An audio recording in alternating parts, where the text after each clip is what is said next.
അപ്പൊ നമ്മൾ ഇന്ന് ചെയ്ത ഒരു സ്റ്റെയറിന്റെ ഇതിനു മുമ്പ് ഞാൻ ഒരു വീഡിയോ ഇട്ടിട്ടുള്ളായിരുന്നു. അപ്പൊ അതിന്റെ പെയിന്റിംഗ് എല്ലാം കഴിഞ്ഞതിന് ശേഷം വിശദമായ ഒരു വീഡിയോ കാണിക്കാമെന്ന് പറഞ്ഞിട്ടുണ്ടായിരുന്നു. അപ്പൊ അതിന്റെ വിശേഷങ്ങൾ കാണിക്കാൻ വേണ്ടിയാണ് നിങ്ങളെ കൂട്ടിക്കൊണ്ടുപോയത്. വാ.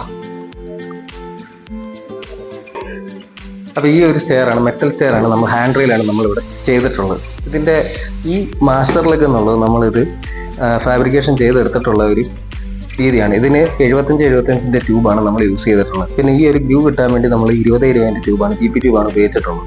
ഇതിന്റെ സ്പേസ്, സ്റ്റെപ്പിൽ നിന്നുള്ള സ്പേസ് പോകാതിരിക്കാൻ വേണ്ടിയാണ് നമ്മൾ ഇതിനെ സൈഡിൽ നിന്ന് നമ്മൾ ഇതിനെ ഫിക്സ് ചെയ്തിട്ടുള്ളത്.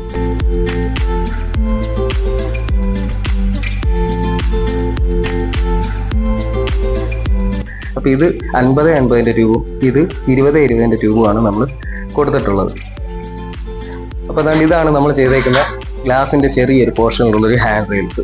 അപ്പൊ ഇതിന് നമ്മൾ യൂസ് ചെയ്തേക്കുന്നതെന്ന് പറഞ്ഞു കഴിഞ്ഞാൽ ഇത് 40 304 വരുന്ന സ്ലോട്ടഡ് ട്യൂബാണ് നമ്മൾ ഇവിടെ ഉപയോഗിച്ചിട്ടുള്ളത്.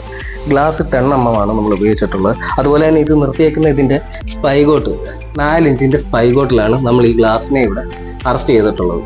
അതിനോടൊപ്പം തന്നെ ഈ ഫ്രണ്ടിൽ കാണുന്ന ഈ ഹാൻഡ് റെയിൽ, ഈ വീടിന് ഒരു അനുയോജ്യമായ ഒരു രീതിയിൽ തന്നെയാണ് ഈ ഒരു റെയിലിംഗ് നമ്മൾ കൊടുത്തിട്ടുള്ളത്. ഇതിന്റെ പുറത്തു നിന്നുള്ള കാഴ്ച ഞാൻ കാണിക്കാതെ.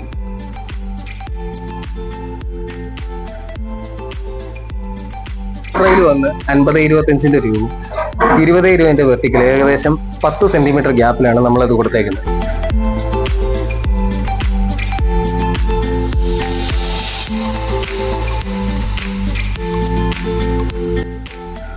അപ്പൊ നിങ്ങൾക്ക് ഇതുപോലത്തെ വർക്കുകൾ ചെയ്യണമെന്നുണ്ടെങ്കിൽ താഴെ കാണുന്ന നമ്പറിൽ കോൺടാക്ട് ചെയ്താൽ മാത്രം മതി. ഒപ്പം അടുത്തൊരു വീഡിയോ, അടുത്തൊരു വർക്കിന്റെ വിശേഷങ്ങളുമായിട്ട് നമുക്ക് വീണ്ടും കാണാം. Bye bye.